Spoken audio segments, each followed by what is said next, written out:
crazy? I'm giving all my leads away. Like, I can't take leads anymore. So I gotta give everything away. This thing is sick. Hello. It's Mike Steinberg. How are you? I'm good. How are you? I'm doing well. Yourself? Yeah, doing good. I was just calling because I am looking to put my restaurant up for sale.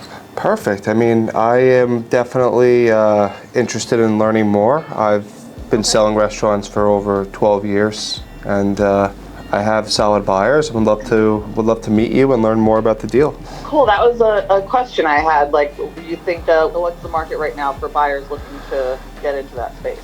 There are so many buyers looking to exit their corporate jobs, other restaurateurs looking to expand.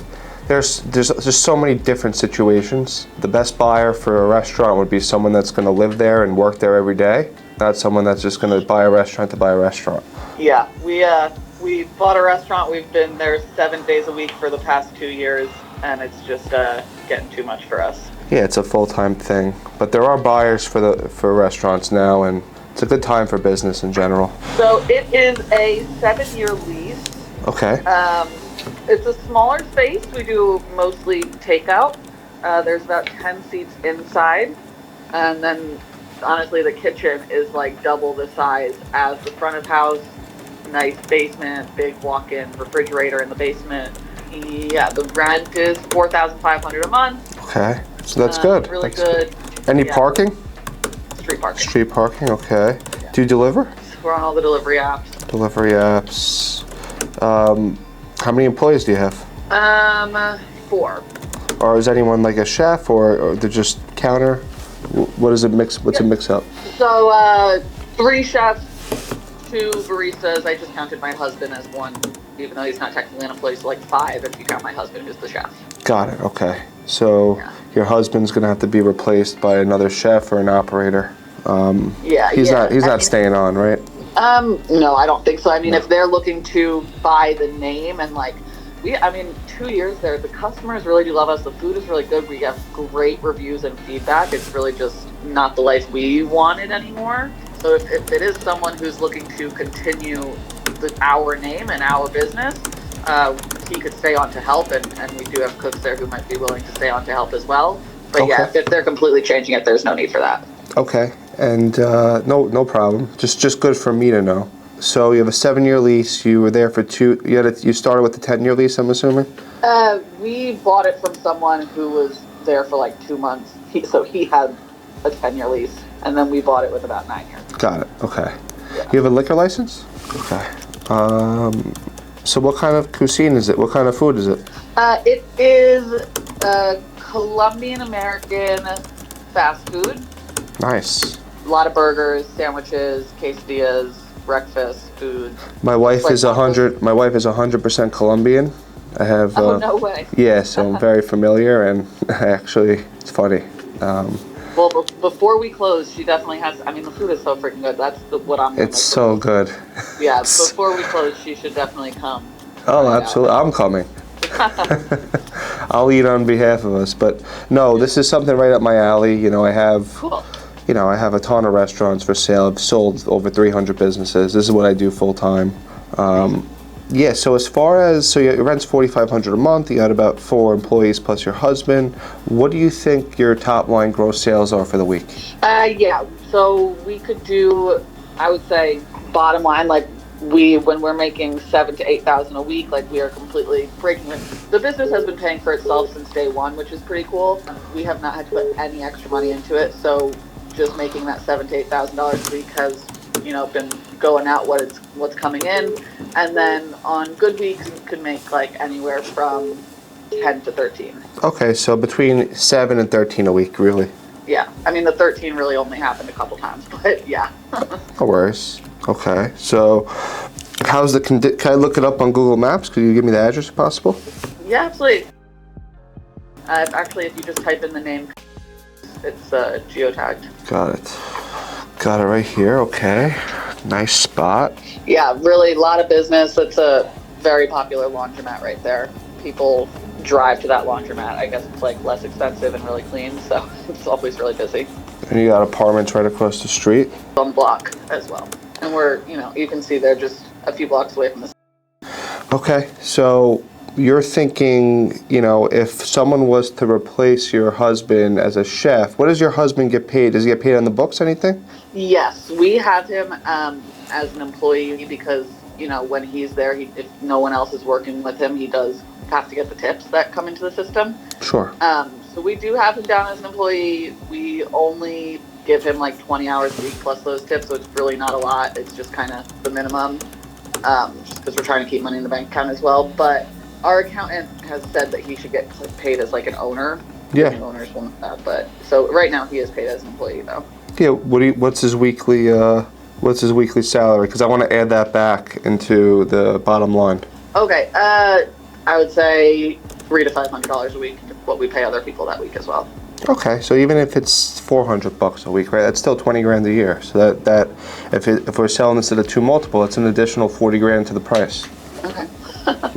Yeah, every dollar matters, All right, so listen, if I can really just push closer to like the $10,000 a week mark on average, 10,000, that's between $450, $500 a year. That means, the business will make roughly, if it's 8,000, break. If it's a break even, 8,000.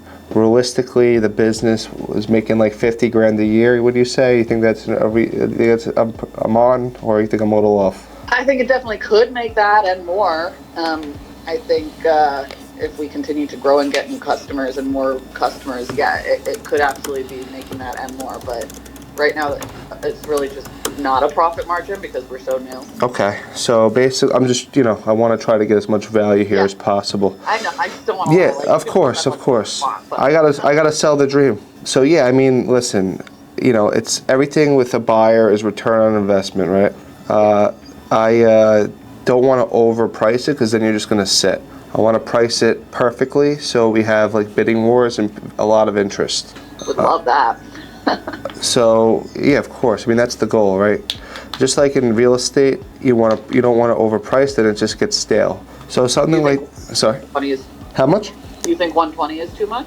That's what I was gonna say 99, but if we listed at 119, we can try it, and at 99, I was hoping to come in full price offers, but at 119, it's not that it's a $20,000 difference. I think we can push it. What's your fee? My fee's 10%. Okay.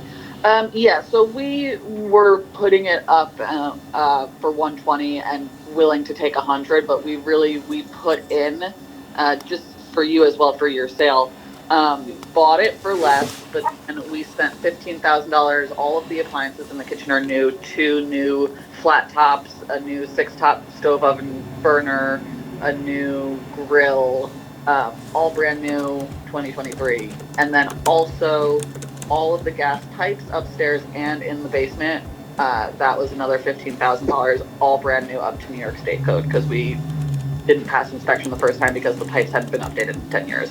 Got it. So you spent another 15.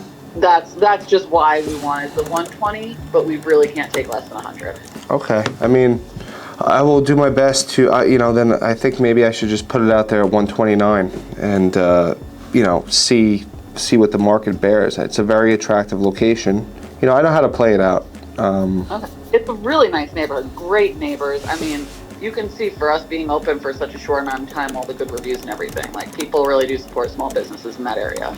Yeah, I mean, it's a very diverse area. A lot of people, there's a heavy walk-in traffic. I'm sure people pay cash there. It's probably a nice cash to credit card ratio, which, it's different from other parts. It's definitely right up my alley. I mean, I can help you. I can get this done. Awesome. I look forward to working with you. Yeah, me too. Can you do me a favor whenever you could? If you could text me on this number, your email and your first and last name, I'll send you over my agreement, and then I'll send you like a next steps on how we're going to get this to the finish line. Okay, so is your agreement is something that we need to sign? We couldn't work with anyone else. Is that what you're saying? Yeah, I mean, I don't know if you know my company, and I don't even know if I gave you a little backstory about myself, but I am the CEO of Hedgestone.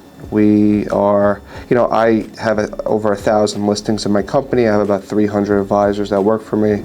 And if I'm going to spend time on something, it has to be exclusive. I'm not looking for a year contract. We could do 3-4 months, and then you'll see. It's I have, I get 3 million views a month on Instagram.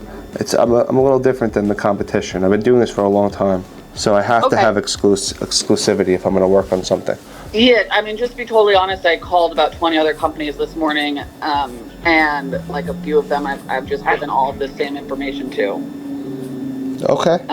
And also the broker who sold us the restaurant is offering us 8% because we're repeat business, and he reached out to him last week. Okay, I mean, listen, I can send you my info if you want to do a little due diligence. I would love to work on it with you. I also, speak Spanish as well, so I can go after that market, which is very advantageous for us. But it's whatever you want to do. I have to work. I'll send you my information if you want. If you want to look me up, see who I am. If you feel comfortable, would love to work with you, but I have to be exclusive. I feel so bad telling our broker, taking him off. I feel bad. Oh my god. Is he a business broker or a real estate agent? He's a business broker. He's the one who found it for us when we were looking 2 years ago. And he doesn't take exclusives. He's open. He does open listings. He didn't have to sign anything. It was just a phone call, and he said okay. And he's already had someone come by and look at it, but that was a week ago. Nothing came from it. Would it be possible for you to do like a smaller, like a shorter time frame for your exclusivity, just to like see what happens? Sure. I'm open to that. You want to do 45, 60 days just to give me a little time to get it out to everyone? Okay, and I can tell him like, we're just going to hold off for a couple months. Yeah, and you'll see right away. And I'll send you my info so you can make it, you can look it over, digest it, make a decision. And then, I'm good for 2 months. And then if you want to renew it, great. If not, I don't want to hold you to it. But I'll be honest with you. If I send it out to 50,000 people and no one answers it at 139, then we're gonna have to lower it to 129, 119, try to get you over that 100 mark. Yeah, I mean, like I said, just over 100. We were just asking for 120. In your opinion, so we're doing the 60-day exclusivity. Do you think that? Yeah, there's no liquor license, so we don't have to wait for any SLA. How's the landlord? Is the landlord a big landlord? Is he like a couple of properties? They own everything on that block, and it's a nice company. Like, I don't really deal with the actual person at the company, and they're very responsive, very nice. But I haven't told them that we're looking to sell the lease yet. I just kind of wanted to get their opinions. Did they ask you for like full financials when you got it? Did they like really hound you for like information when you applied to when you bought the business? Not really. I mean, I guess. No, It's just good for me to know, because when I get a buyer, I can prepare everything right away, and then have like. I understand. I honestly don't think so. But when we bought it, we were dealing with the direct owner, the brother, and now it's a company, so it might be different. Okay, so when I get someone really serious, I'll put together a nice template of who he is, his background, his experience, how much we'll make it look pretty, so the landlord would like it. In your opinion, do you think I should be reaching out to the landlord and letting him know what I'm doing, or just wait and see what happens? Let's get a bunch of people there. My goal is to get at least 10 people there in the next couple of weeks, 10, 15 serious people. Then let's, once we have offers and traction, then let's reach out to them and just let them know. It doesn't hurt. The information I'm going to need from you, I'm going to send you an email. I don't need tax returns. You don't even have, you've only been there 2 years, so I don't need tax returns. I need just POS reports, and I just need some information about your utilities, how much you spend on Con Ed. I'll send you a list, just simple stuff. We're kind of in a disagreement with Con Ed right now. They charged us a huge adjustment on our bill, and I've spoken to multiple people at Con Ed who said this looks like a mistake, but we have to look into it. Okay. So that's going to look bad. As long as we put everything up. When we bought it, we didn't see any of the utility bills. Okay. We don't have to show the buyer's bills. I just need to know what the average electric gas bill is if they ask, Yeah, they're honestly, from 2024, the whole report is so messed up. It says $0 one month and $9,000 another month. And for some reason it says that we paid $9,000 in November. I've been paying a few $100s a month. And it says exact bill, and then that's why we just got that $10,000 adjustment, and now for all of the bills on 2024 are like different than what I saw a few months ago. It's so bizarre. That is bizarre. Maybe it's something Yeah. with the building where, I don't know, but that's not gonna do it. That's not gonna hurt anything. As long as you tell me everything up front, then I'll know how to position it with the buyer. That's good to know. Okay. Also, the POS reports, happy to send them to you. We don't really put the cash in the system. That's fine. It's just for so what I'm gonna do when you send me this, it's just for me to build out a P&L, and then I can just show the buyer the P&L I built out. I can tell you also about. You can tell me too. You can tell me too. Exactly. If you just read it to me and then you tell me what you think the cash is, I can build it out, the P&L for you, and then I can show the buyer something. Here are the numbers, and then make an offer, and then take it from there. Perfect. Yeah, it's not, when you're selling a small business, it's about getting creative. And, other brokers, they ask for tax returns and they won't work on something unless they have the financials. But there's a lot of ways to really I call it reverse engineering, and getting the exact figures, through bills, through food bills, through POS reports, through, counting customers going into the place. There's a lot of ways to do it. Awesome. Yeah, so I would love to work with you. If you could just send me your email, I'll send you a next steps email, and I would get it on the market, and I'll send it to all my people. And I have a following on Instagram. I wouldn't post the address, but I would post something on Instagram, and it should hit probably 50,000 people. Awesome. I'm excited to work with you, Mike. I'm excited to meet your clients. Hopefully this moves. Let's do it. All right, cool. I will text you right now my email address. Thank you so much.